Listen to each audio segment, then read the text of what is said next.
Welcome to this week's episode of Lock of the Week for UFC Abu Dhabi. We're going to go over the most confident picks, the Lock of the Week, and the Underdog of the Week, and show some parlays that I think will hit.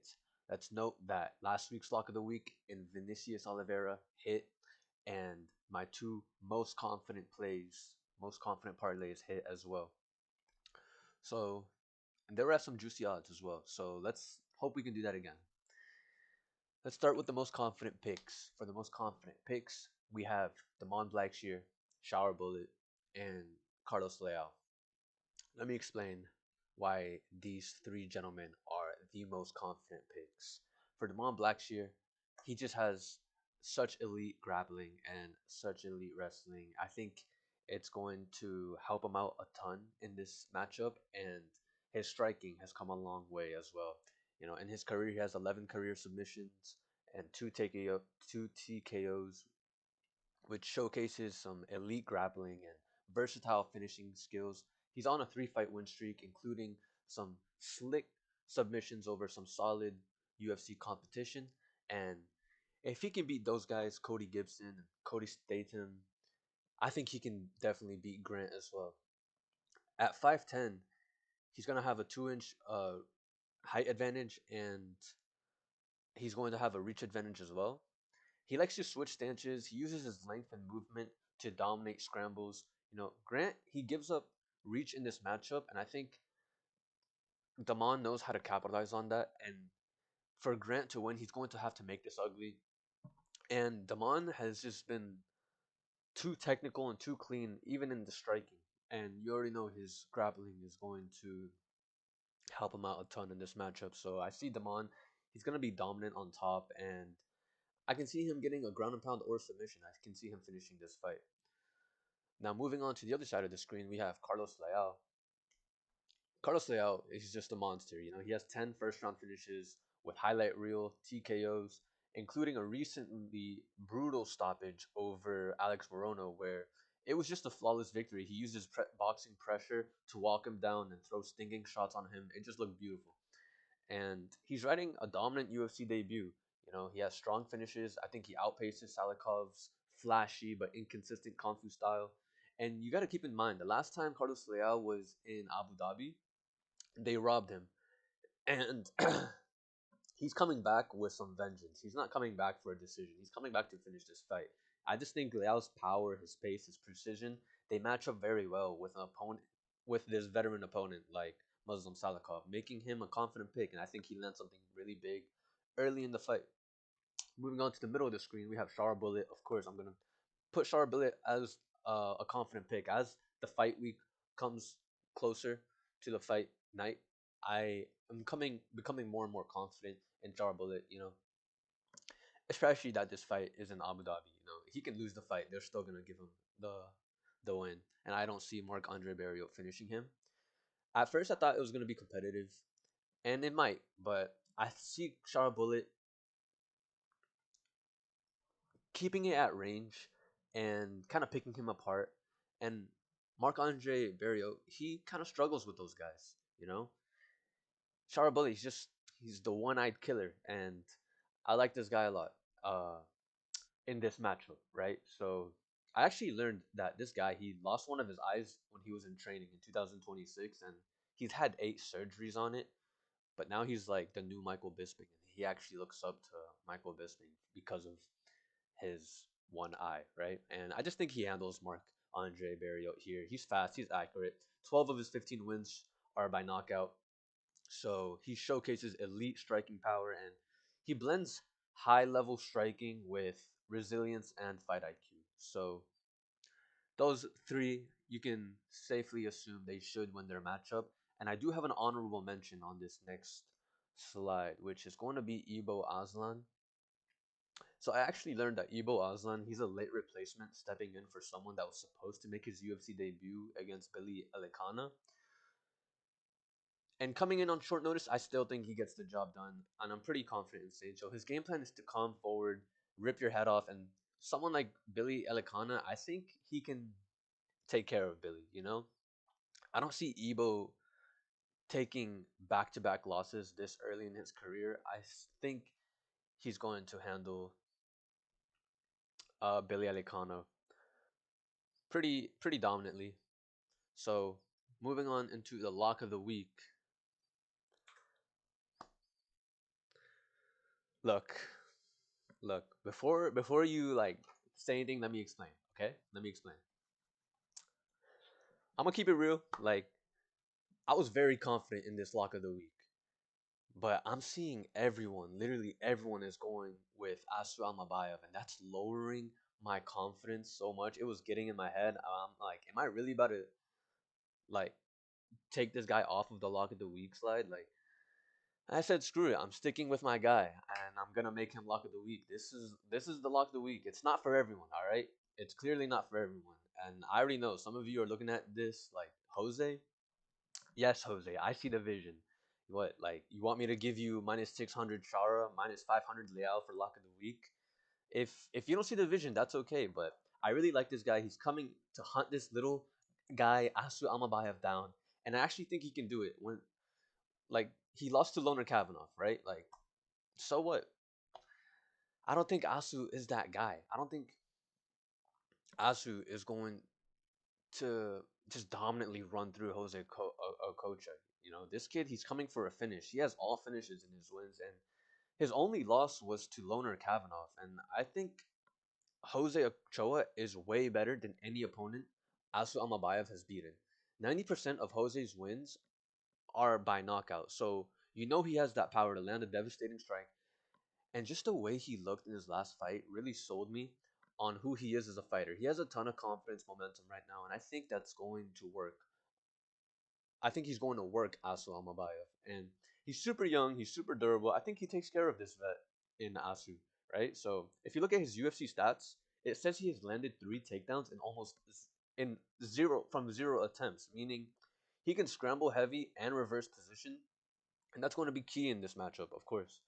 He does have a submission on his record as well, so that makes me feel good about him even more. And I like this opponent change for Asu. It's going to catch him off guard. And this guy Jose, he's a sniper. He's like a cobra when he strikes. Because Asu was supposed to fight Remy Temiborak, who I can't pronounce his name, but Jose Ochoa is stepping in, and I think that's going to catch Asu Almabayev off guard. You know, complete change in body structure and his opponent. This guy's long, like fast, and he's going to come and strike you. He just has an elite finishing rate, and coming off that knockout win with a well-rounded game, he's has the youthful uh, factor as well, and he's super versatile. He's very hungry. I think coming off that knockout win, he's super like motivated and confident coming into this matchup. So I'm gonna stick with Jose Ochoa to be lock of the week, even though the whole world is picking against him. I'm sticking with Jose Ochoa. You know, it's not for everyone, but let's move on to the underdog of the week. This could be a little controversial as well because so many people are picking Peter Yan, but I actually think McGee is a huge opportunity for underdog of the week, right? Marcus McGee, I really think he's winning this fight versus Peter Yan. I've literally argued with everyone in the entire world about this, and I'm sticking with it because Marcus, I really believe he can win this fight. Just because he looks flawless versus nobodies doesn't mean he can't hang with high caliber fighters, you know? The way he moves and kickboxes has impressed me so much. Peter Yan isn't going to chew up his leg kick the same way that Jonathan Martinez did. Peter Yan is mostly a boxer. And I just rate McGee's striking very highly. You know, I think he stays on the outside. I think he picks him apart. I think it's going to be a striking battle. And I'm not underestimating Marcus's striking at all. I actually think it matches up pretty nicely versus Peter Yan. And McGee, he whips out about 6.06 significant strikes per minute, showcasing relentless offense and finishing ability with 80% of his wins are coming by knockout or TKO. So, yeah, Peter Yan is precise, but McGee has volume and he has power as well. And I think that can overwhelm elite strikers like Peter Yan. And he doesn't rely on volume alone. And he can also knock you out as well. You know, he's putting high volume up with powerful strikes as well. And He's a super strong hitter with volume, and he's just super dangerous. And not to mention, he has 100% takedown defense in the UFC, which means he can keep this fight standing where he's at his strongest. While Peter Yan is a strong grappler, his cardio can burn when he does mix in the wrestling into his game as well. So McGee staying upright in this fight, it kind of nullifies Jan's um, option to take him down. So you got to remember this is a 3 round fight, which I think heavily favors Marcus McGee. Because if it was 5 rounds, Peter Yan, I would still favor Marcus McGee, but I think Peter Yan has that championship round experience, and I just think Marcus McGee is built for a 3 round fight, but we don't know yet, so we'll see.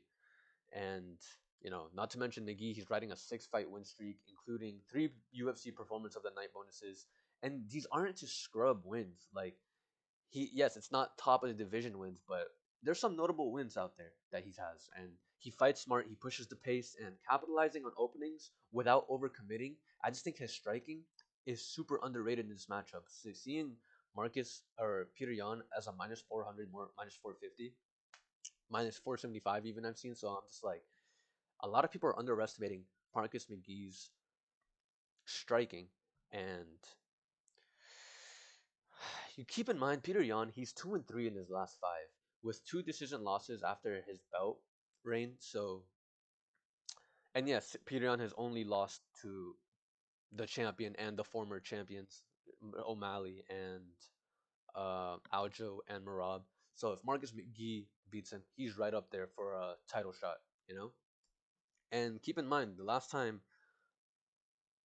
Peter Yan fought someone way down in the rankings, someone that he was supposed to beat in Sean O'Malley. Everyone thought Sean O'Malley was not ready for a test like Peter Yan. Peter Yan lost that fight. So this is another weird matchup for Peter Yan where Marcus McGee, he's ranked number 13 fighting the number 3 guy in the division.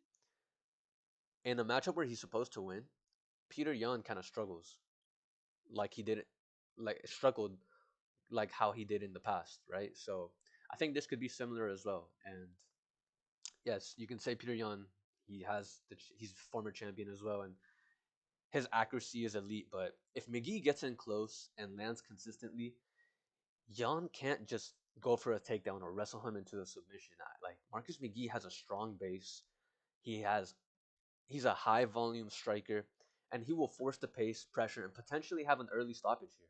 Like I truly believe that. And if not, this fight is going to play out close. I don't see how Peter Yan is going to dominate every minute of this fight. Marcus McGee's striking, he has perfect takedown defense as well. He keeps the fight upright, and that will nullify the ground game from Peter Yan. And yeah, I just think he has momentum right now. He has the fight IQ.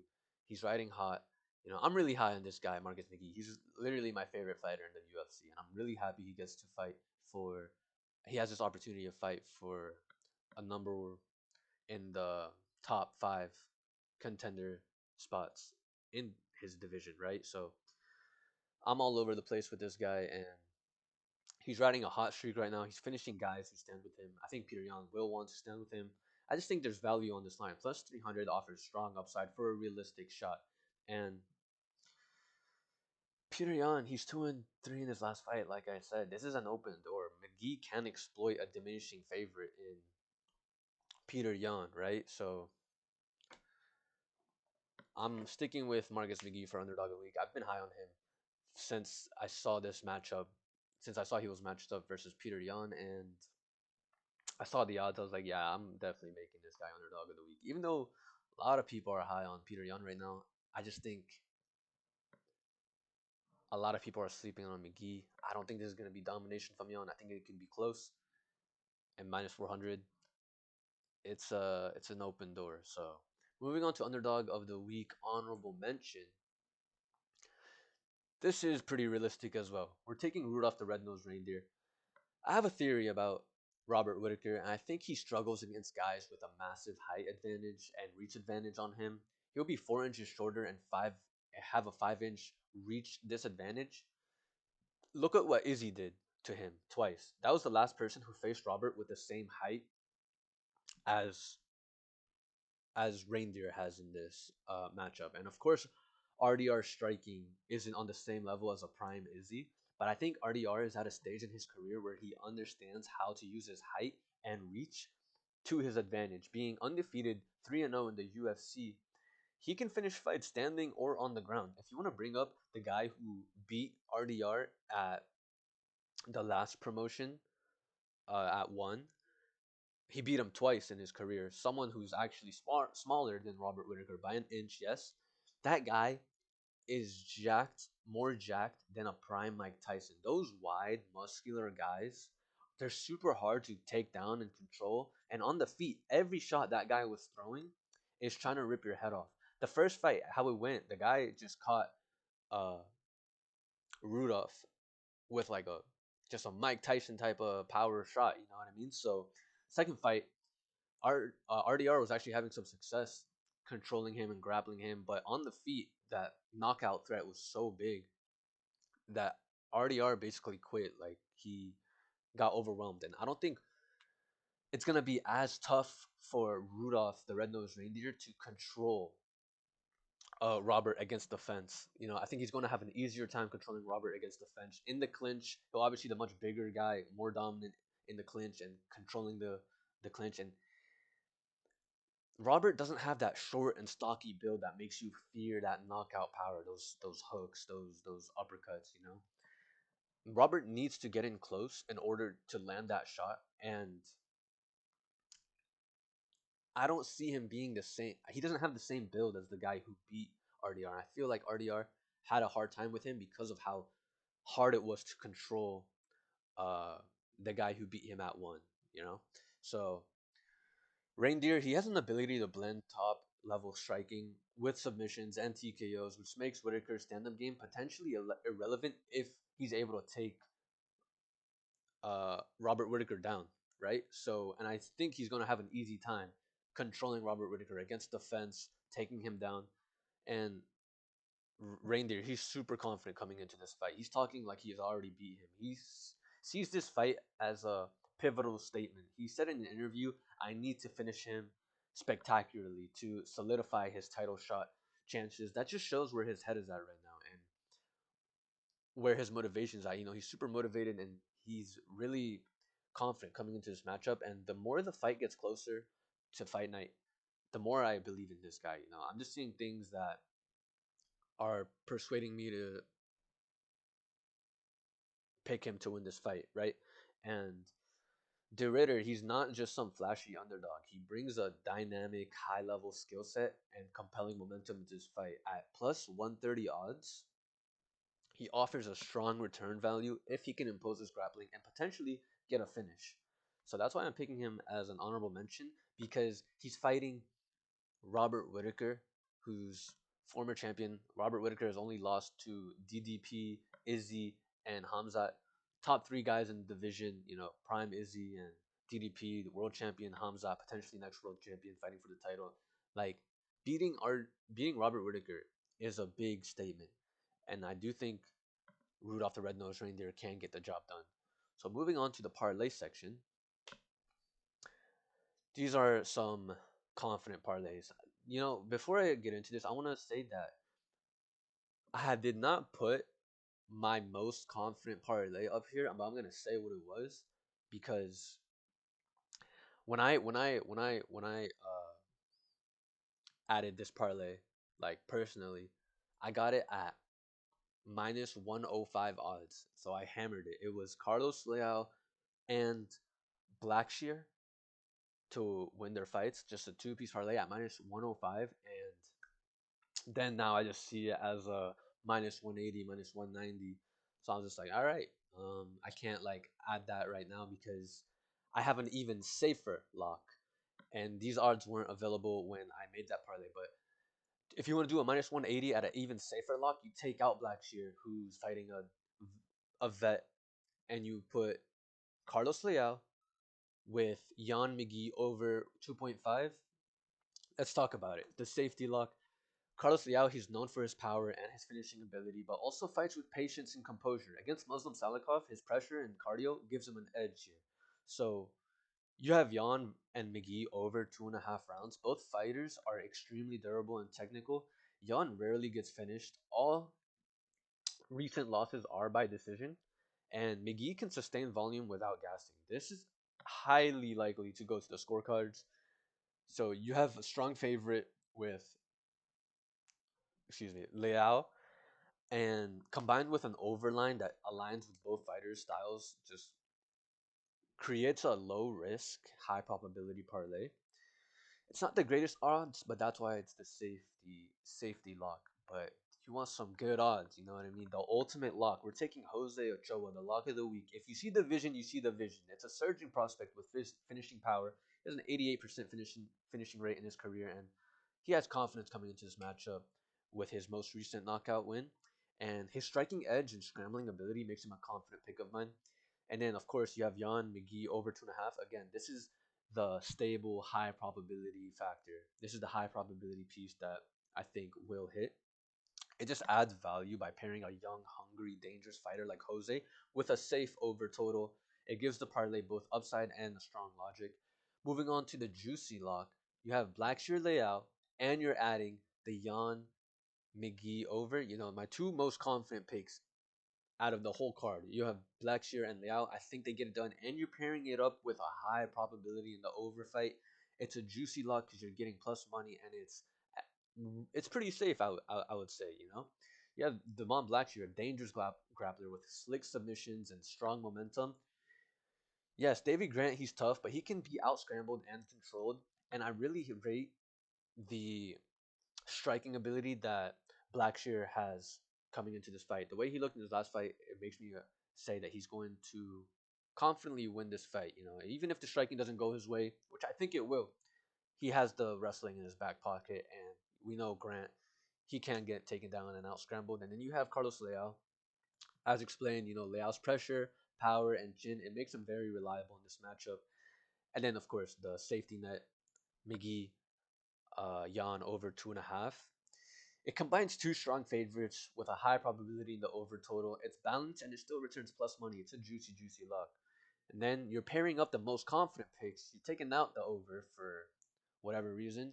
You pay if you don't believe in it, that's okay. You got Blackshear, layout, and you're adding Char Bullet, who's supposed to win his fight. You know, there's no way I don't see Malgamet or Char Bullet losing to journeyman, you know, Mark Andre Barrios. He's technical and explosive. He has unpredictable striking and highlight finishes, which make him a fan favorite and a betting favorite. And it's in Abu Dhabi. It's set up for him to win, and I think he takes care of Mark Andre Barrio. And the closer the fight gets to this fight night, the more confident I get in Mark or Shara Bullet, right? So you're pairing Shara with Blackshear and Liao, stacks three fighters with clear stylistic advantages in their matchups, and it's a strong three-leg parlay with fighters who have the tools they need to dominate in their matchup. And then you want to move on to Blackshear, Liao, Shara Bullet, and Aslan. If you believe in Aslan, you're adding the honorable mention. You're getting plus 160. You're adding the honorable mention. It's the same thing from above, but adding Aslan, he brings athleticism, he has power, and solid kickboxing base. His fight versus Billy Alacana, it could be close, but Aslan's finishing potential and durability makes him a solid add-on because the more devastating shots are definitely coming from Aslan in this matchup. And I think it will be mostly a stand-up battle, and that's exactly where Aslan wants it, and I feel like he'll thrive there. So at plus 160, Alton is adding good value here. So now we move on. We're adding the most confident picks, the honorable mention, and the lock of the week. You see the vision, you see the vision. Ochoa as a live, dangerous prospect, his knockout potential versus Amabayev, of course, it's just going to add extra juice. This is your bigger swing parlay. It stacks multiple logical picks with a fighter with great odds already and that has legitimate knockout power and durability. You're stacking him up with the most confident picks and the honorable mention. You're going to get plus 390. Yeah, I was like, did I not add it? No, I did. Let's talk about the underdog city because plus 800, that's some serious numbers that can hit and has high potential to hit, right? So we have Marcus McGee. I just think he has knockout power. He has volume, and he has perfect takedown defense. He has the tools to trouble Peter Yan if it stays standing. You have Rainier de Ritter.